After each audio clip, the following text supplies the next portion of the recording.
中国人在世界的电影发展中都做了什么。我选了5个人，从演员到导演到制作人，从20年代一直讲到70年代，把我们华人对电影的贡献给讲一讲。你看李小龙、黄柳霜、黎民伟、蔡楚生，这4位都已经不在了。我必须找一个健在的人，把它全部串起来。我再也找不到第2个能够替代卢燕老师的人。他在每一个点，他和这些人都有交织。卢老师是一口答应，因为他太喜欢电影了。我们走了5个城市，还有一些乡村：洛杉矶、北京、上海、香港、广州，就是台山。白先生说，卢燕是演员中的演员，3次获金马奖，3次演慈禧，应该是最早就被奥斯卡委员会聘为终身评委。我来到好莱坞已经60年了。卢燕93岁，还能活跃在舞台上。今年96岁，他又接了个片子，还在拍电影。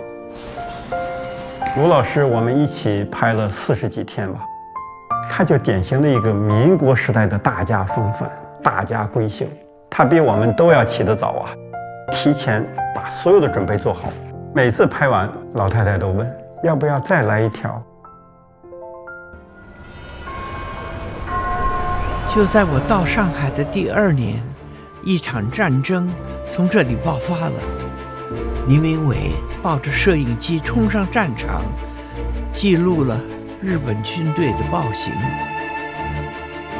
黎民伟他被称作中国电影之父，纪录片他也是一个大师级人物。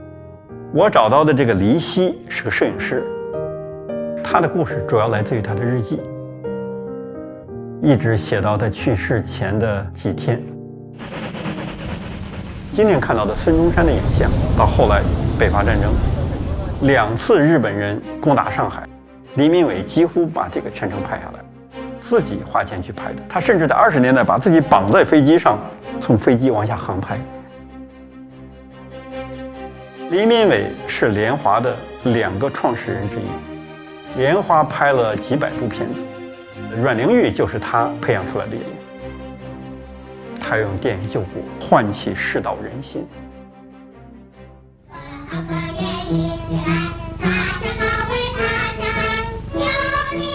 上海日本人一来，把他的厂给他封了。他最穷的时候，全家过年只剩1块钱。汉奸把厂子给他霸占了，但是他从来不后悔。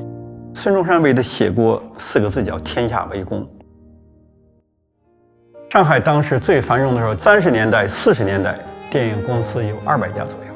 蔡楚生在这里头有一个导演，压根儿就没学过电影，在一个杂货店里当伙计。上海来了一队拍电影的人，他就跑去跟人帮忙，这一帮把自己帮成了一个大导演。余光曲连映83天，创造了票房的高峰。当时内地的一个大溃退，蔡楚生他是有肺炎，行李也被抢走，他才知道最底层的老百姓是怎么生活。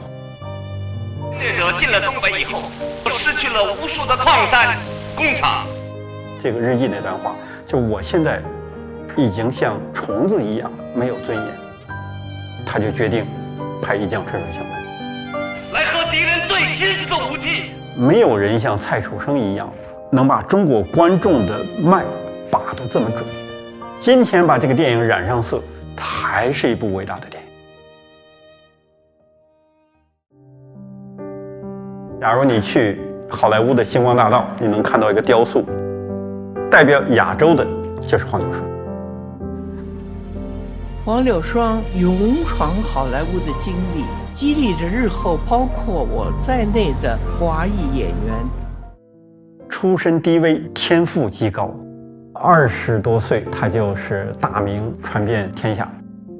那个时候排华法案还在生效呢。黄柳霜在电影中出演了一些角色，蛇蝎美人，经常杀人，背后搞阴谋，说他丢中国的人。很多人都觉得大帝肯定会找黄柳霜，可是最终这个角色给了一个欧洲人。黄柳霜落选，这个对他刺激特别大。他决定离开好莱坞，要去看一看我的祖国是什么样子。他大概在国内住了有将近10个月，一派很欢迎他，对他很好，一派就骂。当地台山老乡听说黄柳霜回来，不允许黄柳霜回乡。我这次请卢燕老师专门到了他台山的老家，老房子还在，村庄拆了一半。他回国之后，他对民族的情感发生了变化。We shall live on until the enemy is driven back over scorched land and hurled into the sea. 抗战爆发之后，他参加了美国一个援华机构，购买药品寄回国内。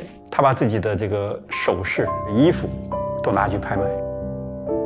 用他自己的话说，此前我只是寄养在洛杉矶的一个华人的女儿，从今天我开始知道我是一个中国人。